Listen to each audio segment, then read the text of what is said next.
Welcome to Shas Illuminated. Please enjoy the following shir.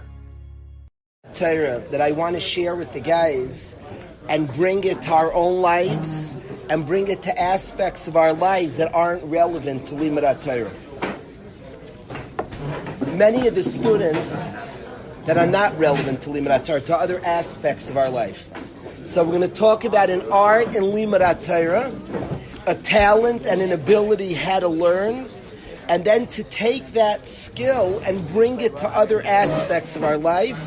I'm going to talk very specifically about Rosh Hashanah, but allow me to drive on the merit to get there.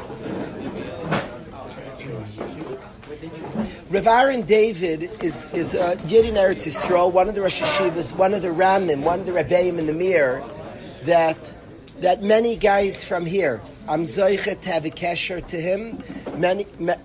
Some of my children have a close kesher to him, and many guys who learned in our precious yeshiva are talmidim of his.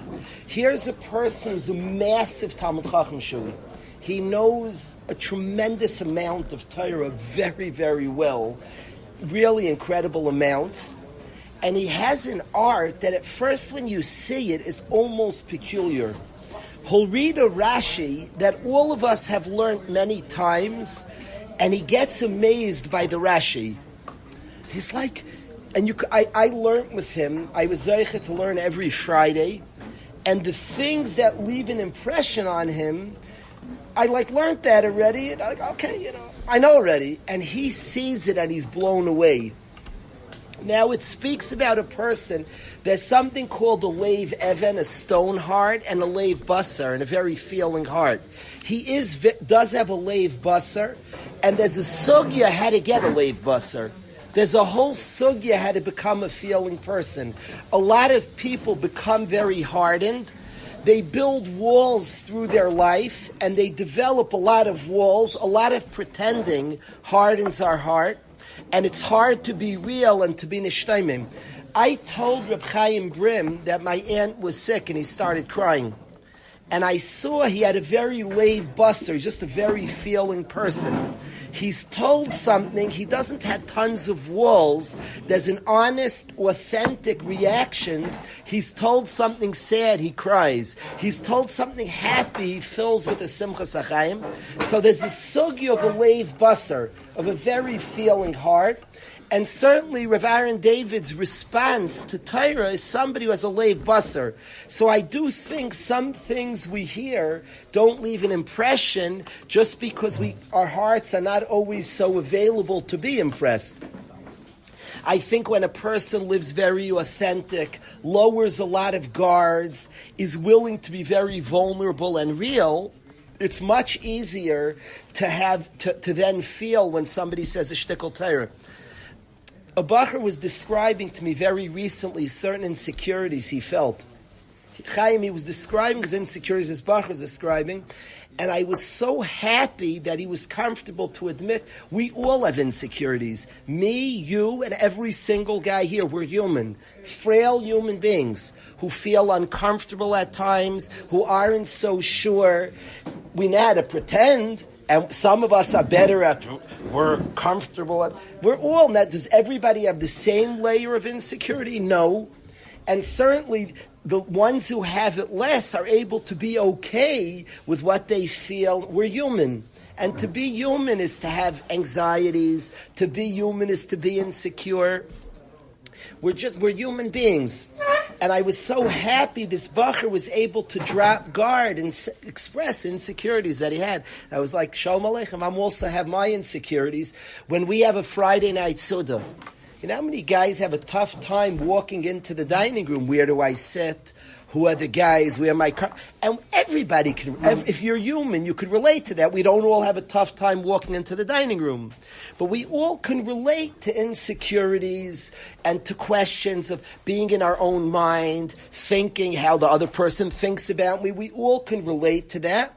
When we get comfortable with our human side, with our frailty, and then we accept it and work and respond, that's a healthy, functioning, flourishing human being.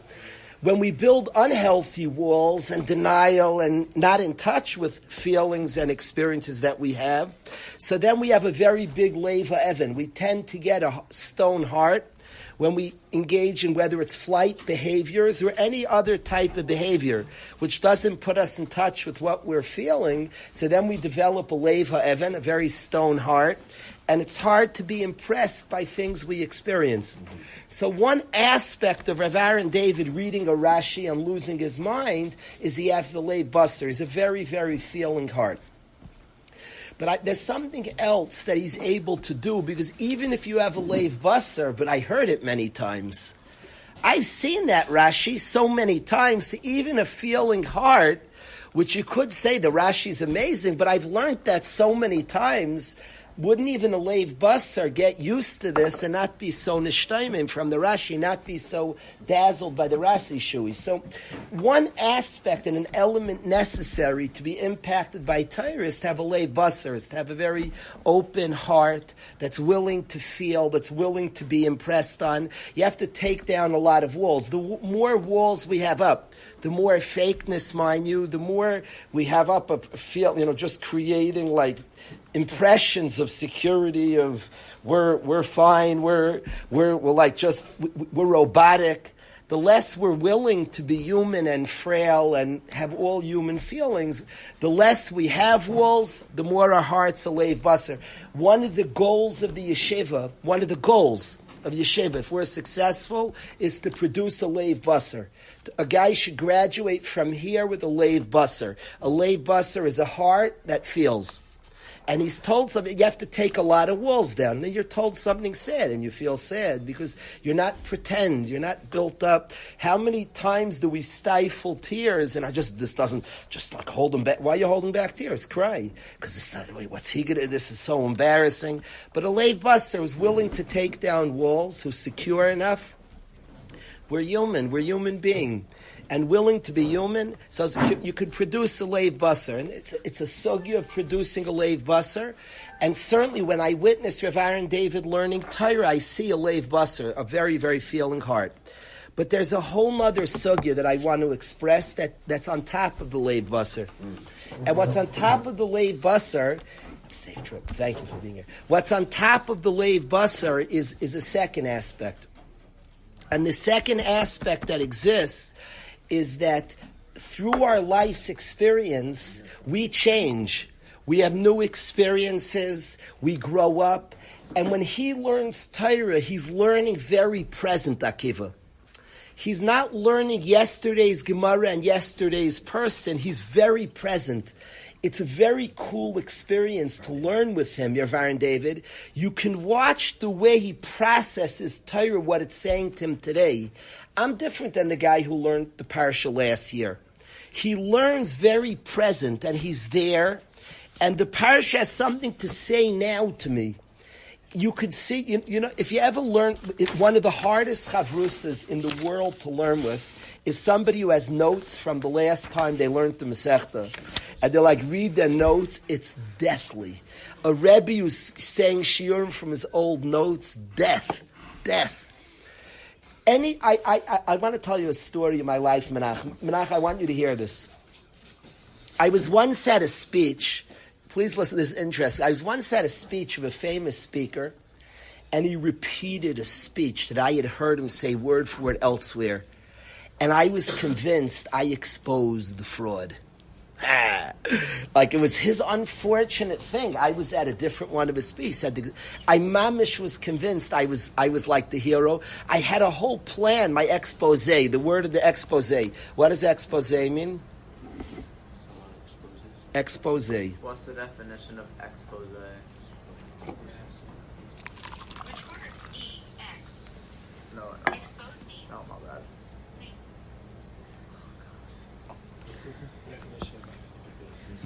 She's not that bright. She's tripping out. We gotta just Google it. Expose.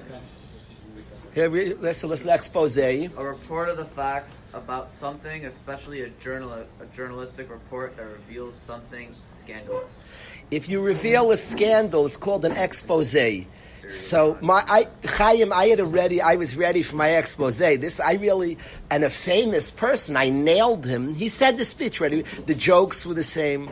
Now at the time I was convinced, now I've grown up, and how many speeches? Let's say I have 4.5 speeches. Wherever I go, say the 4. Why would I even try something? I don't know so much else. Yeah, so you say the 4.5 things you know. There's nothing wrong with that. The 400. The question, Rav Ezi, is the person present. It can't be yesterday's Torah, Akiva. It has to be that you're connected to it today. Looking back, the fact that he repeated word for word a different speech, excellent. As long as he's present the second time he said it. Now, when he said it, this is subtle. If when he said it, he was saying that speech, then we might as well have a tape recorder, not bring the guy down. Just so a video. And there's a power that a person's there living. I know when I say a speech, and I said yesterday's speech, it doesn't go into the guys. Into it, he can't be like a robot. He has to be feeling it, connected to it, and there'll automatically be nuances. There'll be emotions, yes. There'll be emotions there that are different than the last time because it's hitting him different, the same Torah. And if a person's very present when they learn, David, if they're very present, they'll hear things that it didn't hit them. Anybody who davens very present. Today's tefillah is very different than yesterday. Different things are on my mind today. Different brachas like matter a lot. Different things like even pull you in because I'm feeling different today than yesterday. So Shui, the way he learns of Aaron David is very present. And what hits him today is different than what hit him yesterday. It's pashut like that. We could read parashas in the Torah. I'm going through something. A parasha I learned could be, I can't believe it. Something resonates because I learned with my issues. I want a guy to come to his Seder with his issues. It's interesting. Sometimes you think, okay, push away. You should actually come to prayers with your issues. You should come to Torah. Torah, bring your problems. If a guy had a rough date Wednesday night, he should bring the rough date the first Seder Thursday morning. He should bring it with him. She shouldn't be there, but the mindset, because Torah is talking to the guy. I'm sitting down as a guy who had a tough time last night. Yeah, I don't say she should come to first Seder. First Seder is going to look awfully funny. Tomorrow, like the next time we have a whole lake with Chabura here, we're going to have like double the crowd. I'm not ready to hear that. I don't know if we have space. We'd have to minus 2 sections here. Yeah, that's not the problem, Rob. The space is not the issue. We'll have more Shabbat brachas in Yeshiva. It's a good zach. Right, that's good. The ketzer is that the guy should bring himself to the learning. And you'll, in a very real way, the Torah will talk to you. It talks very present to the person. I've seen Rav Aaron David learn, and he's learning very present. As you are what you're going through, read the Torah, you'll see things will talk to you. You'll notice things. You're a person who's gone through today's event. Daven presently, learn presently, and you'll see things will resonate. You'll hear things will matter to you in a very, very real way. It was interesting. I asked Ilan to share his Chabura with me, that he said to the Chabura. He said a beautiful Chabura. And I want you to know the lumdus he said spoke to me in my life, not in any forced way. In a very practical way. He's very honest. It was like unbelievably relevant to my life, amazingly relevant to my life. We had a Yid who came for Shabbos who recently texted me. He's a beautiful Yid. And he said never to use the word unbelievable. He said words impact, and he'd correct. He didn't like the word unbelievable, because it is believable. He said, say amazing, not unbelievable. He came for Shabbos. Remember him? He just texted me last week. Rav Shur, the Yid with the cane. Oh, no, I wasn't here. So he didn't like the word unbelievable. He's a very fascinating Yid. So I correct myself. Unbelievable, you say amazing. He says, not unbelievable, it is believable, it's just true. So these exact words, I like that. But the Kitzer Shui is as one is to learn with a leiv basar, is to learn with an honest, open heart, and the second is to bring yourself very, very present. and allow to be impacted today.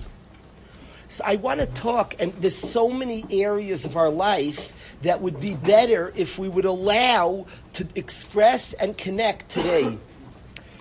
I had this pet thing. I had this thing with Tisha B'Av that many of us had a very loser mentality. Sorry to say it, not in a classy way, that we can't connect to Tisha B'Av, except Hashem told us to listen to the Chacham, and we have a Tisha B'Av. So then we can connect to Tisha B'Av. I don't like a loser's mentality, defeatist mentality. We can't get, that's ridiculous. Let's connect to Tisha B'Av. And if we have a Tisha B'Av, so then it can mean something because God gave it to us. So many people come Rosh Hashanah and Yom Kippur, and adults have attitudes that would develop when they were 6. When we were little kids, Rosh Hashanah, the long davening was hard for us, 100% true. Even when we were young teenagers, even a 14-year-old, it's a long davening. And I don't say when we're 18 and 20 and 25 and 45 and 50 that it's not a long davening. We still have a 12-year-old in us. There's still a kid in us. But I say if we're not present people that allow to connect to something as a present person, we can only engage it as a youngster. I want to talk to you for a minute about something I discovered as a young person here, and I'm in a little bit. I want to talk about a counter to this. I was a youngster here, discovered a bacher was very, very mad at his father. He hated his father. And it bothered me why he hated his father. The bacher was 17 years old, brilliant. And his father clearly wasn't normal. And why would you hate the man? The man clearly couldn't do better. Why would you hate him? Now you could say, but he still hurt me. But intellectually and even emotions can understand that. So I thought maybe just emotions are crazy. Emotions don't respond to truth. But you know your father's crazy. Why doesn't that affect your emotions? And it took a long time to figure this out to us, and now it's pasha to me. And the answer is if he was born at 17, he would not hate his father. Because he intellectually understands that his father is not normal. So emotionally, he would follow that intellect. The problem is he was once 12. And when he was 12, he didn't know his father was crazy. And you don't find out and you're healed. He's crazy. Better. Because there's a whole sugya of how to heal that child in you who was hurt and didn't know he was crazy. So there's a sugya. You need to process it and work through and update the inner child. This is called inner child work. This is a very real, simple concept and a true concept. What I want to say is part of the healing is allowing also for an 18-year-old to feel. At least there should be inside of a person, the 12-year-old, and an 18-year-old perspective. There's some people that don't revisit a sugya as a 17-year-old. Now, it doesn't mean because I process 17, the 12-year-old sugya will disappear, but it means I'm still processing things. I'm connecting and relating. A lot of us decide things and never reanalyze. How many people never reanalyze Torah? They never we learn the Eitz Hadas. How many people? I was by Rai Shapiro's shir yesterday. I don't want to go. I'm going to say very briefly the Torah. What really got me is he's thinking about the Torah in his 40s. How many of us settle? Rai Shapiro was talking about that when we heard Hashem talk, Anochi Hashem Elokecha, what happened? He asked the class, what happened? A voice rang out, Anochi Hashem Elokecha. How did we know it was Hashem? How did we know it was Hashem? So it was we were probably looking for the loudspeaker. Is there a ventriloquist amongst us? Such a loud voice. How did we know it's Hashem? Maybe somebody figured out a trick and made a very loud voice. Explained Rai Shapiro to the guys that it was not process of elimination. Well, it can't be a person. None of us speak that loud. So it's probably Hashem. He said that's not called prophecy. One time in our life, we were shown Hashem. Klal Yisrael, who knew everything we know, said Zeh Keli. We saw Hashem. They pointed and said it was Hashem. Is this a table because of process of elimination? Shui? It's a table because you know. There's something called to know. Should I prove to you I'm seeing a table? I don't have to. I don't feel, well, it can't be that. No, I know it's a table. There's something called knowing. It's very deep what it means to know. We knew it was Hashem. I can't even imagine how could that be. And I'm not even sure. We hear it, Hashem said, Noichi Hashem. They heard it in a different way, and they heard Hashem say it. I'm not even sure it was sound like we're used to sound being. That's why it says they saw what we usually hear. It's a visual. Hashem doesn't have vocal cords. Now you say it was an inner voice, or they were hearing things. No, they knew. They knew. Now me and you never had this experience. The best way we could hear it is God spoke to them. I can't even fathom what that God and 3 million normal people who know science and evidence, and they said, no, we saw Hashem. It's like wild what that means. We heard Hashem say. It's like wild. There wasn't a loud voice and nothing else was probable. And we could look at a leaf today and it's God to say it. You look at the world, but that's a lower level. There's such a thing.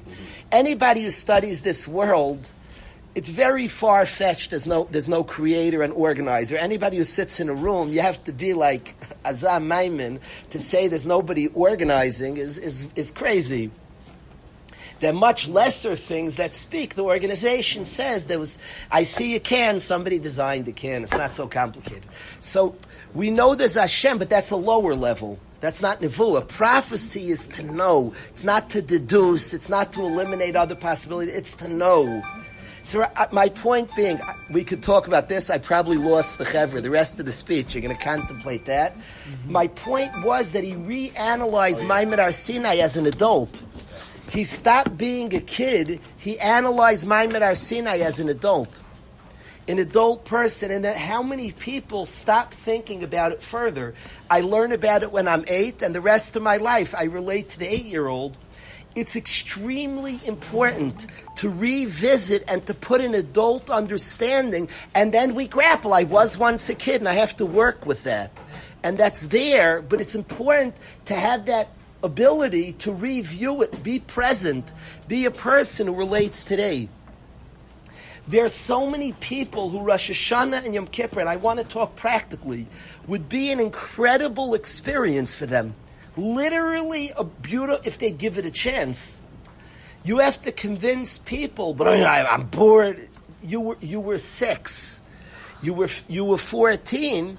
If you would allow for an opportunity as an adult to reconnect to something, to give it a chance, and to see presently my connection, it would actually be a remarkably moving experience. I have found, and what I want from guys is to connect to Rosh Hashanah and Yom Kippur. It's true, we were all kids one day, and the deep association is just boring. Rosh Hashanah, long day. We're not kids anymore. We're older. And we can handle, it's a day in shul, it's true. And I'm not saying we're not still, that we get impatient, but we're also capable of intellectually, emotionally reanalyzing something. I'm very weirded out by people. You can't be selective with midas. There are people who don't try foods. I didn't like it when I was young. I think that's silly. I couldn't handle squash when I was a kid. I like it today. Food is not. We need food to live. It's this. You don't sit here darshaning about food. It's very important. That squash, I didn't like it as a kid. I like it a lot today. You grow, you get older, your taste buds change, a lot of things change. I wouldn't eat broccoli as a kid. I love broccoli today. It's very sad.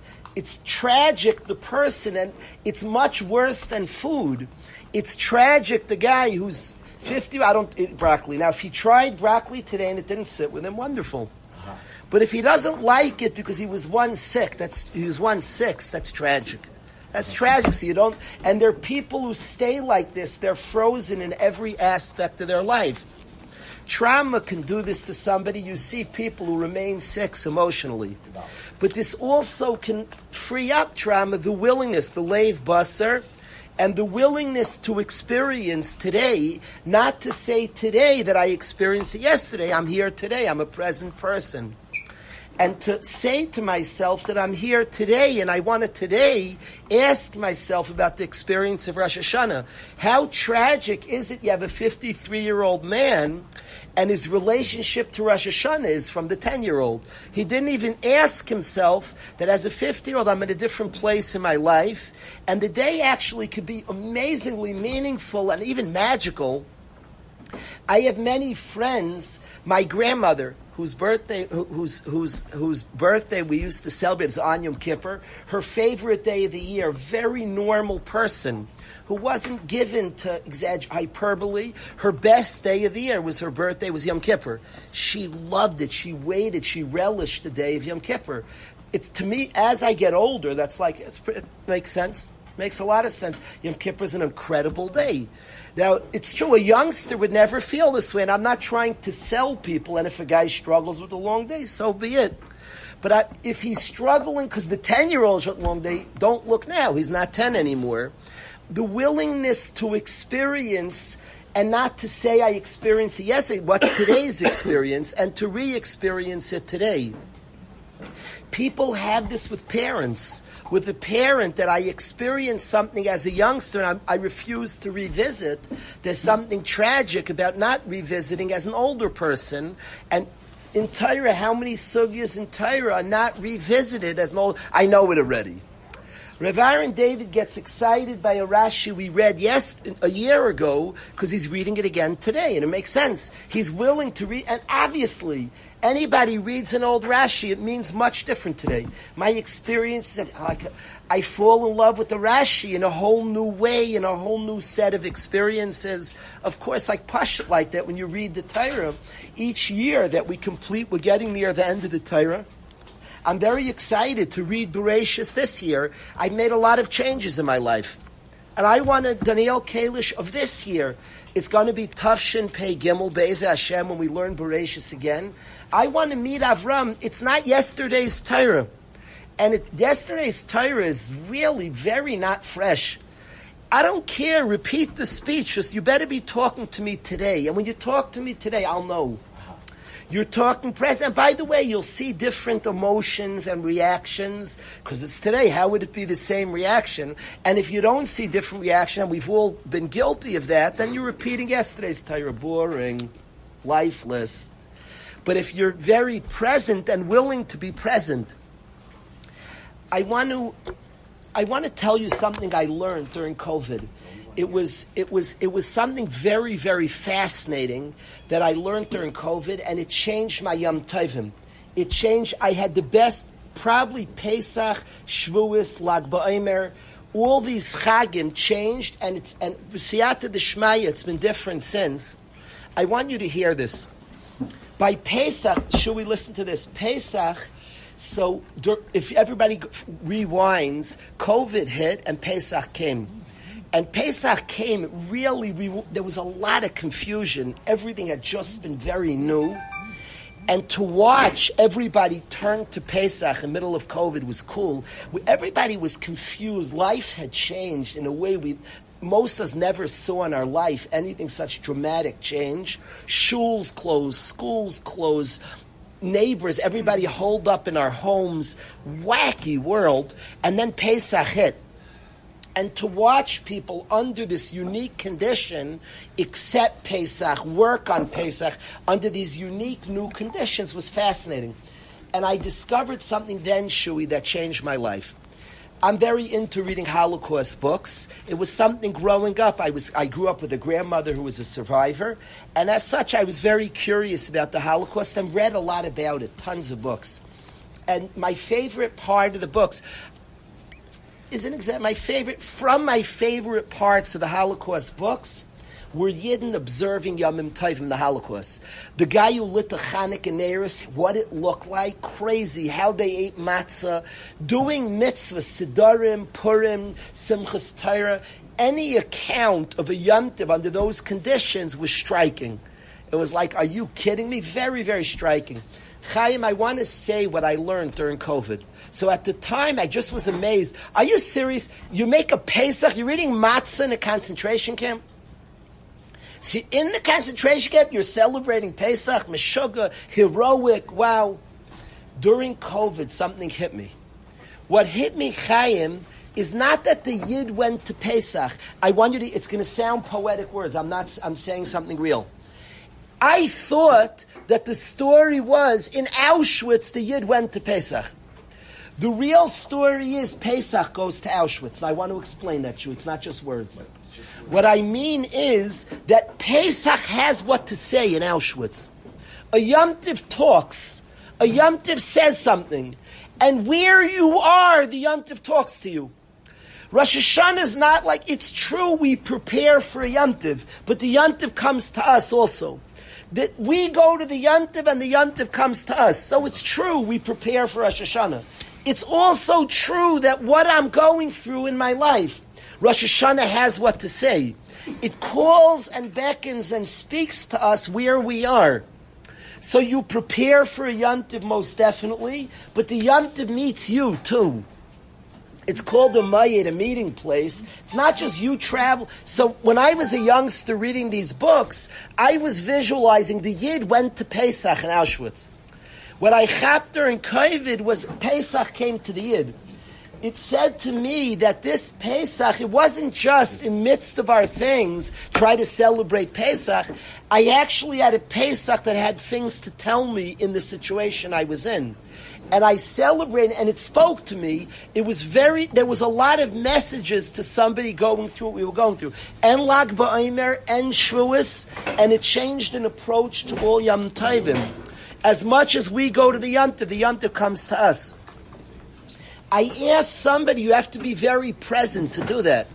It's not leave COVID, leave the frustrations of your life. It's Rosh Hashanah. No, what does Rosh Hashanah say about the frustrations of your life? A guy's struggling. Amidst all his struggles, and he's called by Hashem to blow a shofar and coronate Hashem. He's like, woo, I'm not there. That's not where. So what does it say to a guy struggling? What does it say to a guy going through this? You know what thoughts are? If I am told to have Rosh Hashanah, if I am commanded, God said, I want you to blow a shofar and coronate me. God, it chuckled. Do you know where I am? Do you know what I'm doing? Yes, I want you to blow a shofar and coronate me. It has what to say to a guy in every condition. The story of the Yid who lit the menorah in Auschwitz is not just the Yid left Auschwitz and lit a menorah. It means that the menorah said something to a Yid in Auschwitz. And even to a Yid under those conditions, heard something and was spoken to and connected to a mitzvah. Mitzvah had what to tell him. Which of course he lit the menorah and it spoke to him and it resonated by him. This point, to be present with your mitzvahs, to accept and connect to Rosh Hashanah in a present way. I have watched guys for years, and I'm asking the guys, I'm not playing, I'm asking everybody here, that it's coming Rosh Hashanah Yom Kippur, and I get it, you were once 8. Rosh Hashanah was extremely boring. I promise as a 16, 17, 18, and 25-year-old, and 35 and 47 could actually be magical if you are willing to come as a 47-year-old. I promise there are 40-year-olds who only bring their 8-year-old to shul. They don't update and ask and don't come present with their frustrations are present. If you come present, it can connect and relate in a very meaningful and real way.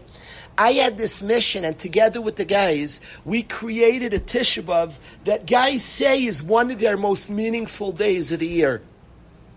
And they're actually say about Tisha B'Av that it matters. You could ask guys, normal people in yeshiva, who are big giant fans who don't like missing the Sunday football game.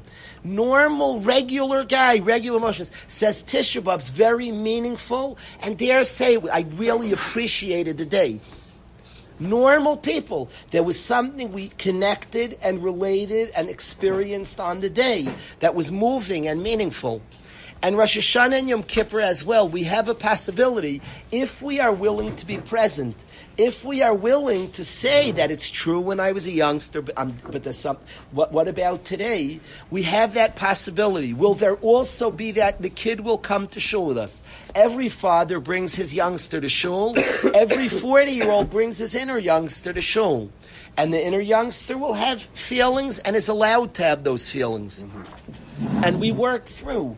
But we also have a 40-year-old in shul. We also have an 18-year-old in shul. Let him come too. Let him experience it too. It's interesting. Anybody who tries to make a Cholamayid trip with a big family grapples that you have an 18-year-old and a 7-year-old. And you got to figure out the Cholamayid trip. So comes Rosh Hashanah. We have within ourselves, we have an 18-year-old and a 7-year-old, and you got to figure out Rosh Hashanah.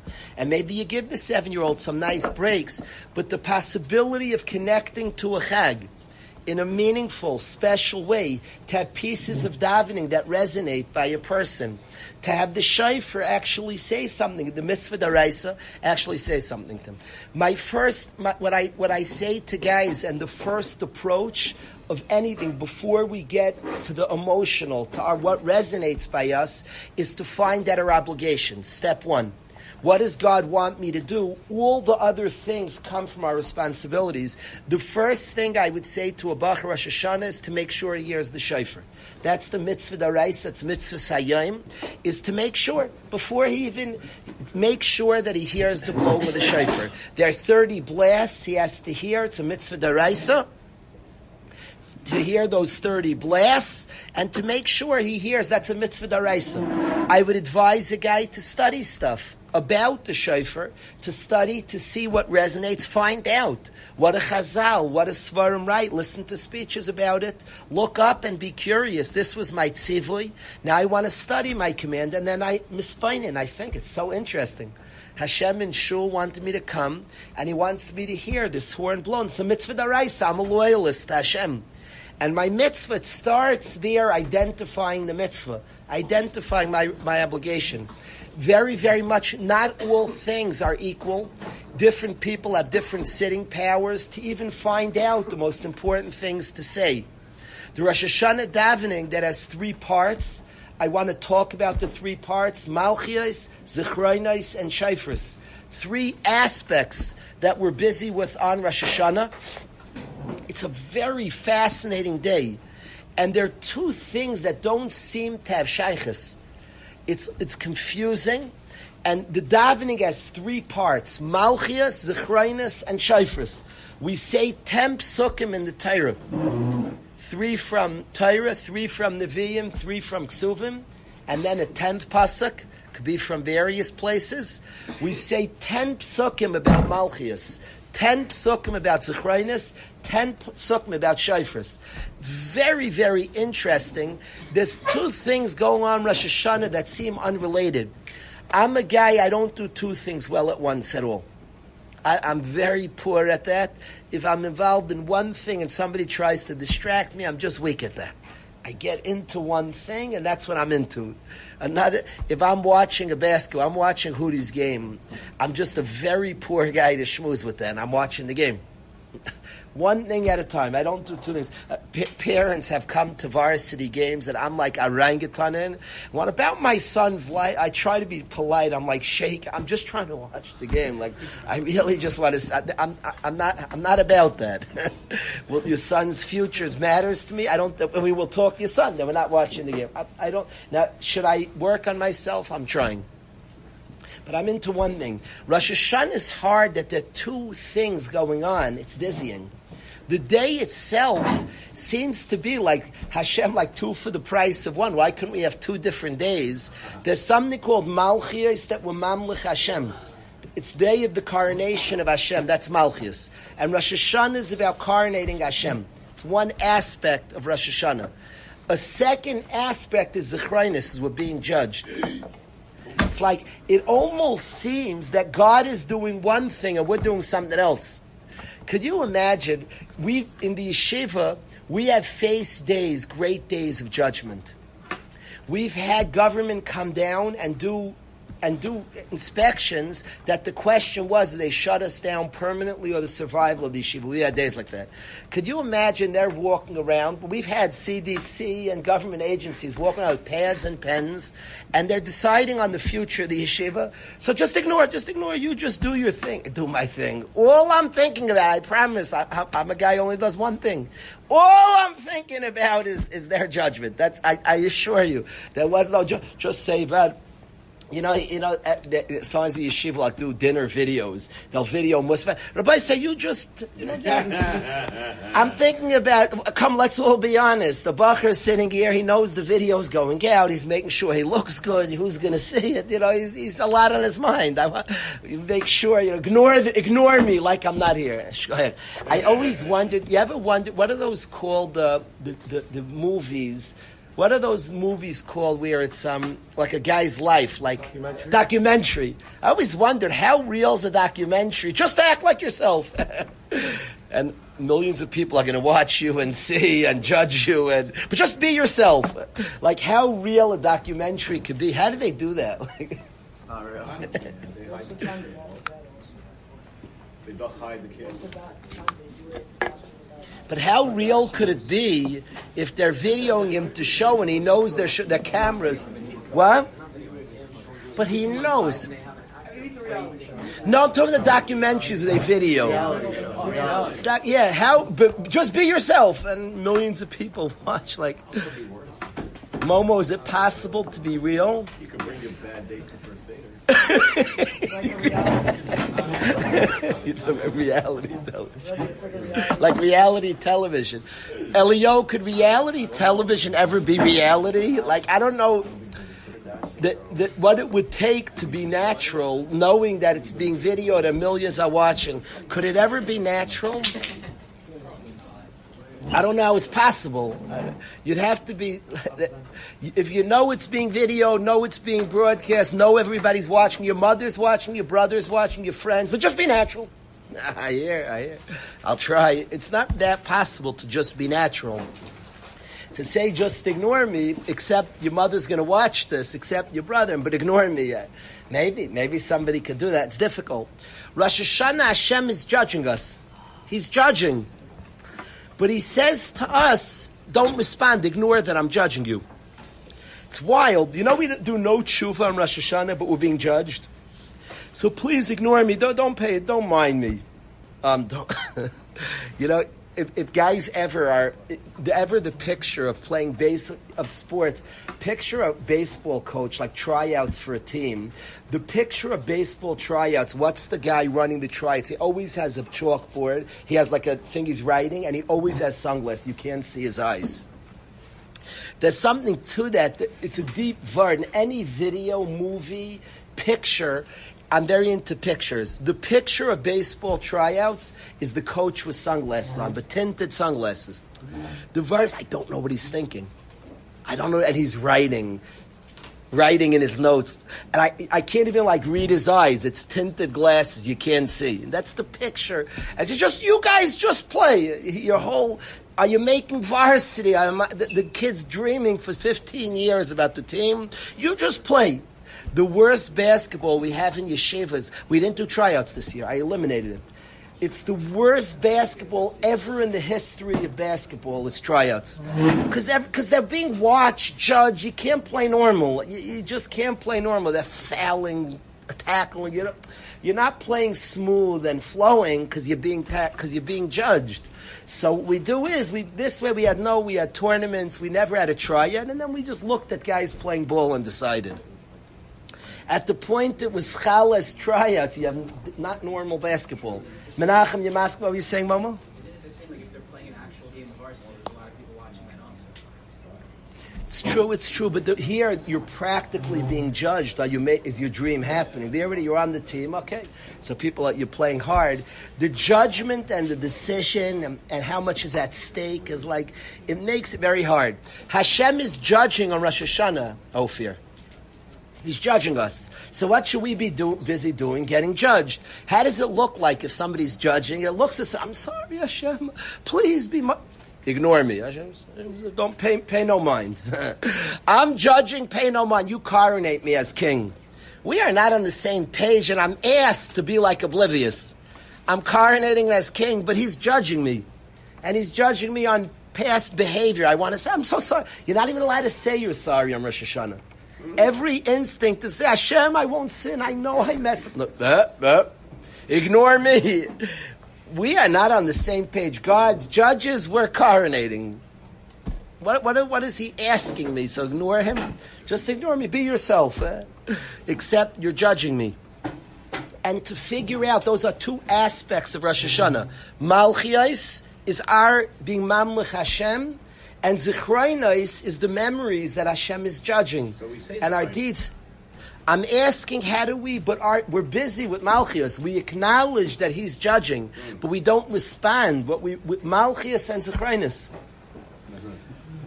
What's happening here? We're coronating, he's judging. We're coronating, he's judging. Are we not on the same page? What's happening, Rabbi say? Is he judging you on what you're doing on Rosh Hashanah? Yeah. So what do you want to answer? You want to say that alone, if I do a good job being mamlech. The baseball coach is judging you on your previous games, and then just right now he's saying just go play, and you'll have a much easier time playing if he's judging you on how you play right now. So Momo says the best response to judgment is to be mamlech Hashem. If I'm mamlech Hashem is the best response to judgment.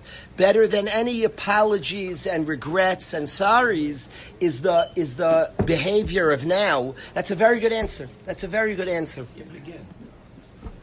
answer. Right? Is that it? You like his answer? Yeah. Do you like it?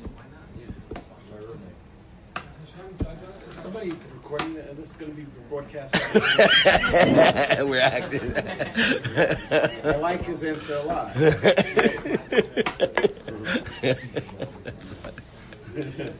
Because but Hashem's not really. I'll just say you're the king. I promise. Yeah. From now on until tomorrow, maybe I get whatever. So that's it. It's good.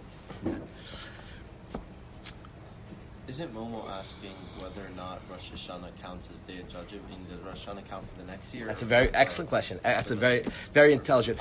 I want to say that I don't want to give an answer. I will not give an answer to this because I want guys to be present. I want you to think about this. Hashem is mamlech us. We are mamlech Hashem, and He judges us. What happened here? I'm asking the guys to think about this. This question will bring you to good places. There are three tasks of the day: Malchias, Zichronis, and Shofros. And where does Shofar fit into this? What's fascinating is the Shofar is supposed to have both aspects. And the Shofar, Allah Hashem B'Trua, the Shofar is the coronation of the king, and the Shofar signifies as well, the Rambam says, Tshuva. So it's fascinating that the shofar somehow brings both things together. What Hashem does and what we do. Hashem is judging, we are coronating, and the shofar is supposed to somehow connect both things. The shofar both is the way we coronate Hashem, and the shofar, the Rambam says, both arouses us through tshuva. Very, very interesting two aspects. I'm not coming to answer. I am coming to say that find out our tasks of the day, what we're supposed to be busy with. So first we have the mitzvah daraisa. The mitzvah daraisa is to hear the shofar, do your mitzvah. The prayers of Malchias, Zichronis, and Shofar say the Shemon Esrei. It is the longest Shemon Esrei of the year. And certainly to try to be there for Shemona Esrei is very important. What we do, Rabbi say, what we do with our tekiyos, the reason we have 30 sounds is we're supposed to have a tekiya true and a tekiya for Malchias, a tekiya true, a tekiya for Shofros, a tekiya true, a tekiya for Zichronis. Those three facets of the day, Malchias, Zichronis, and Shofros, and we need a Tkiya, true a Tkiya for each. By Nusach Svard, during the private Shemon Esrei,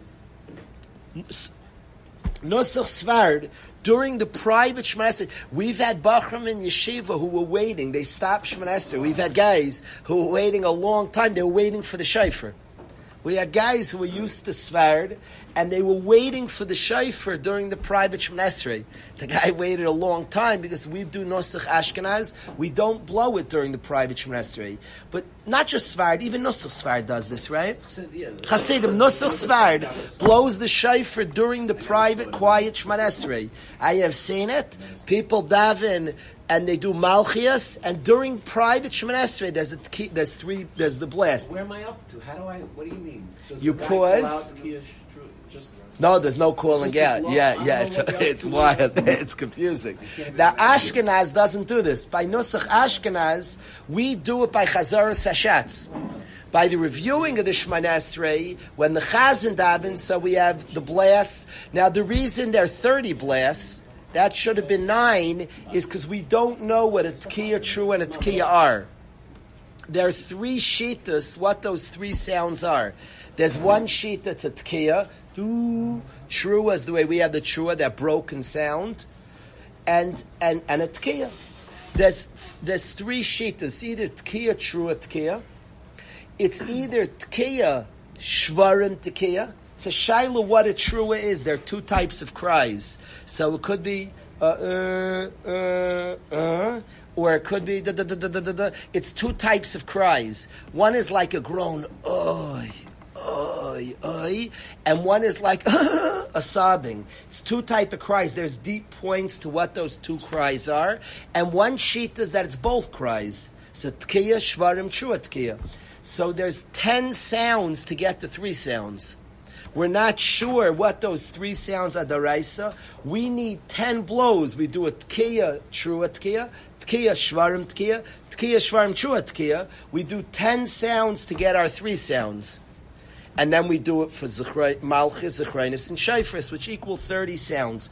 We have 30 sounds to do a daraisa. Step 1 is to listen to the 30 sounds. Do your daraisa, be a loyalist. God commanded, we do.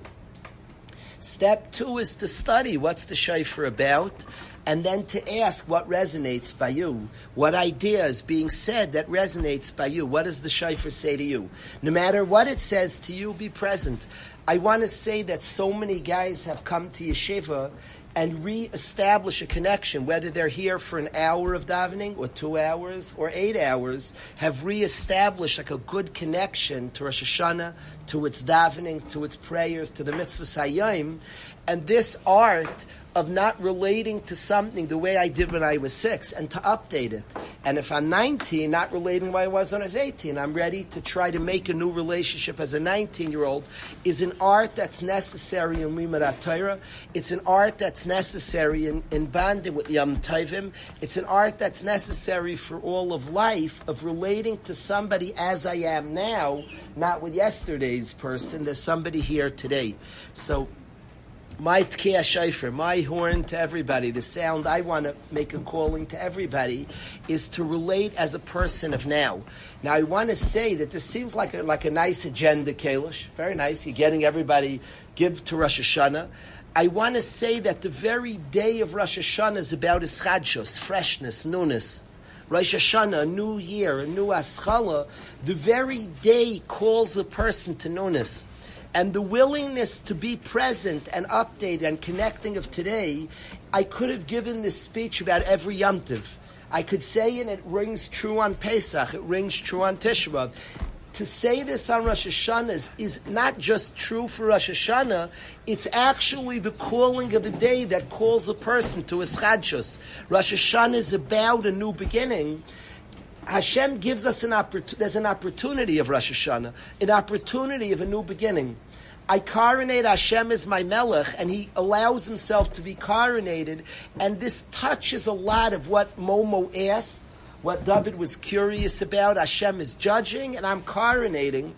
Half of the way to win judgment is to ever be new, to ever be fresh. It's the willingness to advance, the willingness to get out of the muck. The willingness to push forward and advance, that's the very essence of tshuva, is that a person can move forward and isn't stuck. So the very essence of the day is to be Mamlech Hashem, ever fresh, ever knew, ever. And that's the school of Sayim. If I had to say what is the most possible of the day, if somebody wants, every Yom Tov has something you could tap into, I would say Rosh Hashanah you could tap into newness. It's the first day of the year and the possibility. I love and understand minhagim are holy. Everybody calls people wishing a good new year. We're all already started getting those calls. The early birds have already given the call. I love at family chasnas. There's always like the great uncle who has like his pants too high up, who's there like an hour early. I had my nephew's chasna in Eretz Yisrael. If you know about guys like me, I'm the guy who could be there like an hour. I was at the chasna like before my sister. Before I was the uncle, me and my wife. And because I have a propensity to be very late, us late guys can come very early. Because we're always like afraid, so we make sure to be there. I literally was at the chasna. Avram, I was that great uncle. I was the uncle, like be like way too early, like what's he doing here now? I was like trying not to be in the way of the pictures and everything. But why was I forgot why I was speaking. I got so excited by the chasna. But minhagim are minhagim are extremely, extremely important. I was talking about people being there very early. So that great uncle might be calling you already about Rosh Hashanah, the early birds. Oh, right. So you're getting early calls. It's very cool, Avram, that people vench. They wish each other gebench to yor, good besuras. These calls to each other. And the sense that it's a new judgment, a new year, a new opportunity, a new mazel. The beautiful calls that people, don't be a guy who's so shallow and doesn't have a lave busser. It's so cool. These calls are fascinating. A hardened person is not making these calls. We're such a fresh and young people before a new year. Should be a gebench to yor, good besurais. You tell an old guy like locked into bad patterns, negative thoughts, good besuras, like, buddy, like not. No, there's a new chance, a new din, a new day, a new opportunity. Hischadshus, freshness, new start, new din, new gzeira. Everything's fresh and new. A tremendous skulas hazman is the possibility of being new. A tremendous, what lies in Rosh Hashanah is an opportunity for a fresh approach, for a newness. So when this, it's true, this speech about re-giving it a chance could be said about every chag, and it should be said about every single chag. But I want to say on Rosh Hashanah, it's not another point about the chag. The very chag is a zman, that's a skulas hazman is newness, Rosh Hashanah. It's a new day with a new gzeira, with a new ming mamlech Hashem. But he's starting his kingdom now, in a certain way. There's a sense today is a beginning. Today is a beginning and an opportunity to create a beginning that lies in the day. So when I'm calling guys to be ever fresh and to say to take a guy of now and try to connect to it, being old is the antithesis of Rosh Hashanah. And coming to that boring day, that was last year. That was so last year, the boring day. Yes, you were once a kid. Rosh Hashanah itself calls you and say you're a person of today. The very shofar says, wake up today. Listen today. Hayayim b'koiloi sishma'u. Today. To be a person who's willing to be present and willing to say, to ask himself, what's my relationship to this today? So I'm asking the guys, together we're going to make a Rosh Hashanah here. Maybe you're in some shuls where it's interesting in Waterbury. In some shuls, you might be, shul has Rosh Hashanah, and you're either going or not. We make the davening together. It's you and me. And we're going to create, and I asked the guys together, let's create a beautiful tefillah. We'll sing together. We'll bond to it together. I want to say that there's two aspects to Rosh Hashanah. And they might even reflect in the two things going on. We're Mamlech Hashem and He's judging. The judging brings up a lot of yira. That's scary. Deciding for the year, that's frightening. Everything, our health for the year, prognostic, there's an aspect of yira. Mamlech Hashem is tremendously happy. I know we sing. Maybe the highlight to me, we sing. I know Abda the Kudsha Brichu Abdei Hashem, being Mamlech Hashem, purpose and meaning. We're the Am Hashem in Melech B'Layam, and there's a very happy aspect to the day and a very scary aspect to the day. I grew up in a world where the davening very much highlighted fear. Very much the day was about Yirah Shamayim. Very, very much. And my Rebbe was very serious. He didn't sing it, Kemat, not at all. And it highlighted Yirah Shamayim. There's a whole new davening. People in Uman know about this. And there's a whole davening that's very, very freilich. That's happy and optimistic. Both sides agree that both aspects are true. I'm going to tell you a word from the Chayz of Lublin that's incredible, Gersh. Don't get me in trouble for saying this over. But the Gemara says that in Ikvis Ad Mashiach, in the times of Mashiach, it says, Yirei Hashem Yimasu. People who fear Hashem are going to be disgusted in. So Pashup Pshat, it sounds like in the times of Mashiach, like Yirah Shamayim is going to be despised. That's Pashup Pshat. Mashiach times, people are going to hate Yirah Shamayim. That's Pashup Pshat in the Gemara, saying what a terrible generation. Dubi, you know what the Chayz of Lublin said?